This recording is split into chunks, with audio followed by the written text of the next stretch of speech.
Hey guys, what's up? Normally I would be recording this on my Mac, but unfortunately I just recorded this 14-minute long video and it didn't have any audio, and I am so mad. But other than that, I'm Sports Talk 82, here to bring you a video about college basketball seedings before they happen. This is probably now going to get up after the actual thing's actually announced, but as you can see, 4/17, and I've spent the last lot of weeks watching college basketball. As you can see here from my whiteboard, I also have been spending a lot of time predicting what would happen in March Madness, like who would be what seed, the locks, the team on the bubbles. So that's why I decided to create this video, to tell you what I think is going to happen seeding wise throughout the NCAA tournament. So my overall number one seed for me, I think it's got to be Louisville, because Louisville, the fact that they won the Big East tournament, it was huge for me. Before that, I think Gonzaga would have had to have been the overall number one seed, but their great guard play, they force a lot of turnovers. I think that they're the number one overall seed. The second number one seed for me would be Gonzaga. Gonzaga, they might be the best team in the NCAA, but we're not sure because they haven't really played enough people. They played Butler, and that's really it. They did beat St. Mary's 3 times, but we don't really know that much about them. Third number one seed, Duke, and fourth number one seed is Kansas. So right now you're wondering, where's Indiana? Indiana is a 2 seed, and this is because they play in too good of a conference. The Big Ten is super amazing, and all the teams are pretty evenly matched because they're all great. So that means that they got too many losses for me to consider them a number one seed. Anyway, another team you may be wondering where they are, Miami, Florida. They won the ACC regular season and postseason titles, but that still wasn't enough for me because, I don't know, I just think Duke and Kansas are a lot better than them. They have better resumes. My other two number two seeds are Ohio State and Michigan State. Like I said, Big Ten, very, very deep, very, very talented. That's why 3 of the number 2 seeds were Big Ten teams. Anyway, number 3 seeds, a snub for number 2 seed was Georgetown, and Georgetown is a good team. If they had made it to the Big East tournament final, I would have probably not only considered them, but probably made them a number 2 seed. But that's why they're a number 3 seed for me. New Mexico Lobos. I'll talk more about the Mountain West Conference later, but New Mexico is a very good team. They're going to make some noise. I almost consider them being a number 2 seed. They definitely have a case for that, and they would have had a case for a number 1 seed if they didn't lose 1 week ago to, I'm blanking on who they lost to, but anyway, my other number 3 seeds are Marquette and Michigan. Marquette has impressed me, even though they did lose in the Big East tournament to the green highlighters that were Notre Dame. And Michigan, I'm having trouble even seeing them as a number 3 seed because they're pretty terrible in big games. Almost every big game over there that I've watched this year, they've lost. So that's the reason that they're not a 2 seed, definitely. And Syracuse, my number 1, number 4 seed, was creeping up on them. Syracuse making it to the Big East tournament almost pushed them to a 3 seed for me, but not quite. The other 4 seeds, Arizona, they're a Pac-12 team. They're the first Pac-12 team on this list. Even though they didn't win the Pac-12 championship, I still think that they are the best team in the Pac-12. And the Pac-12, it's not great, but it's not terrible either. Kansas State, a Big 12 team, they're pretty talented. They've got a lot of good pieces. They have a lot of good wins over this year too.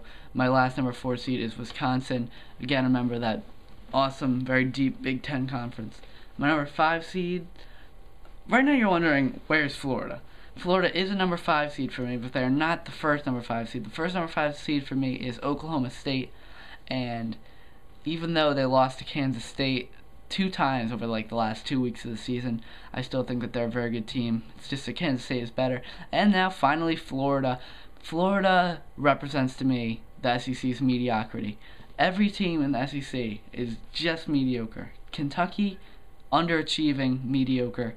Tennessee, mediocre. Alabama, mediocre. They're all just like kinda there. I wouldn't really like to play them, but they're just not as good as most of the other conferences. That's why Florida's a 5. I even have trouble putting them there because behind them, at the third number 5 spot, is a great St. Louis team that will definitely Sweet 16, maybe even Elite 8. They're very talented, along with the rest of the A10. I think the SEC is on the decline and the A10 is on the up, even though they are losing Butler. And VCU is also going to the Catholic 7, which is actually the Big East. So, yeah, where am I? Oh, yeah. Last number 5 seed is Pitt. Pitt, another okay team. They're pretty good. I definitely not like to face them first round. 6 seeds, UNLV, that Mountain West. Notre Dame, 6 seed. And the last 2 number 6 seeds for me are very interesting. North Carolina. They really impressed me with the eye test this afternoon against Miami, Florida. They, like I said, they impressed me. They played good on the perimeter. They even got the ball in the paint sometimes, which was really good. You don't really see that much in college basketball. That's kind of where Michigan's downfall is. And, I mean, Duke to an extent, too. Anyway, my last number 6 seed is Butler. Butler could win it all this year. I know they have the potential to do that every year because of their great coach, but they did beat Gonzaga and Indiana, 2 of the top 5 teams. So if they're there at the end with Indiana, they could beat them. We already saw that. If they're at the end with Duke, they could probably beat them too. They're just a great team at rising up to the occasion and beating big teams. Number 7 seed, VCU. I actually have a VCU logo hanging up right there, if you can see it. But unfortunately, yeah. Unfortunately, VCU just isn't going to do good this year. I just have this terrible feeling because their half-court offense is nothing short of anemic. They cannot get anything going in the half-court. So if they don't turn over whoever they're playing, they have no shot. UCLA is a 7 seed for me. Pac-12, again, it's pretty good. It's like okay. They lost in the big Pac-12 tournament championship, which was yesterday, to Oregon. Oregon's coming up, obviously, because they're an AQ team. Memphis could win it all. Memphis could get beat by Valparaiso or something. No one even knows because they didn't really schedule that well. But whenever you go undefeated in your conference, I mean, you can't be that bad. Illinois is a 7 seed for me. Big Ten is just so deep. No one even talks about Illinois, yet they have the potential to go on a huge tear in this tournament. Brandon Paul is a great guard, and just because they've been overshadowed during the regular season of the Big Ten doesn't mean that they're going to be overshadowed in the postseason. NC State for me is an 8 seed. CJ Leslie, even though they got blown out by Miami in the ACC tournament, I think that they're a pretty good team. Colorado State, now that's what I'm going to talk about the Mountain West. The Mountain West has a bunch of great teams. Colorado State, San Diego State, New Mexico, and I'm forgetting somebody, UNLV. Those 4 teams have the potential to all make it past the second, which is actually the first round, and the third, which is actually the second round. They have the potential to get to the Sweet 16, all 4 of them. And if they do, watch out, because the Mountain West, now that it's starting to get more of a recognition, I think that more recruits will go there, and that basketball scene over there will just flourish. My other number 8 seeds are Cincinnati and Creighton. Creighton kind of fell for me. You can go to a CBS Sports team comparison, which is how I did most of this, and Creighton they don't have any good wins, and their losses are worse than most other mid-major teams. Like, I guess if you want to call Colorado State a mid-major, definitely worse than VCU's losses. So that's why they're down there. Iowa State, they played Kansas hard every time they got them, so I think they have the potential to do some damage. Oregon won the Pac-12 tournament. That might have brought them up 1 or 2 seeds, so that was a good win for them. Missouri, they might be overrated in this in this selection, because SEC, again, I'm very down on SEC this year. San Diego State rounds out the 9 seeds. Minnesota is a pretty good team. They beat Indiana in the regular season, and unfortunately for them, Illinois just got the better of them. Brandon Paul hit a buzzer beater, I think. So, I mean, for Minnesota, all those Big Ten teams, I know I'm just repeating myself over and over again, but they really are very good. Colorado, they're one of my favorite SEC teams to watch. Villanova, also a 10 seed. They kind of won me over in this last month of the season. And Oklahoma, I think I kind of overrated them now that I'm looking at this, but what are you going to do? 11 seeds, Cal, Wichita State, St. Mary's, and Boise State. Boise State was kind of on the bubble. I definitely have them in by a long shot, but we'll have to see what the selection committee thinks of that. Those 11 seeds are all kind of like the mid-major teams. So, and if you miss any of this, you can just check down in the description for all these teams and where I have them. So for the 12 seeds, I was kind of confused. I don't really know how the first 4 works, even though I spent like 15 minutes researching it. So I just picked 6, and I pitted 4 of them up against each other. And I had like the first team play the 4th team, second team play the 3rd team. So anyway, not in all that mix, all that mumbo jumbo is Temple for me. And I think they have the potential to just flop on their faces first game.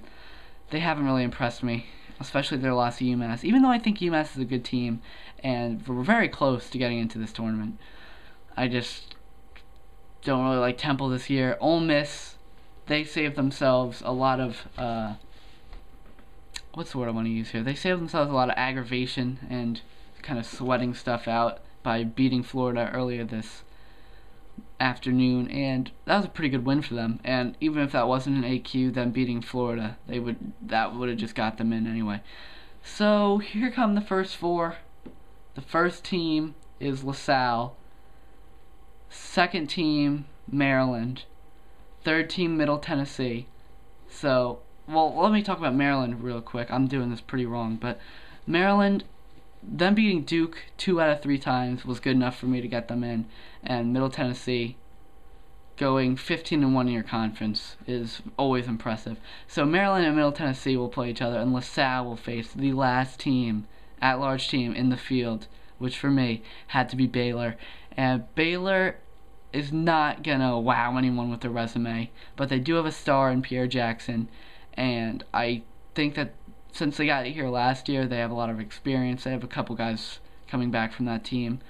So, other than that, it's all automatic qualifying teams, and just because I watched the semifinals and championship games of like the SWAC conference or the MAAC, that doesn't mean that I am qualified to tell you what Iona is going to do. So I'll leave that to someone else, and I hope that you guys have a great day. If you seriously watched all this, you are awesome, because I told you before, this took me forever. It's also on my computer, and I had to film this video 2 times. So if you like it, give it a like. Shoot me a comment saying good video or something. And if you watched all the way through this, like this entire 13 minutes, comment like garter snake below or something, and I'll subscribe to you, because that's just incredible. And I guys hope you have a great day. I'm gonna drink some orange soda, which has pretty much propelled me to make all this stuff.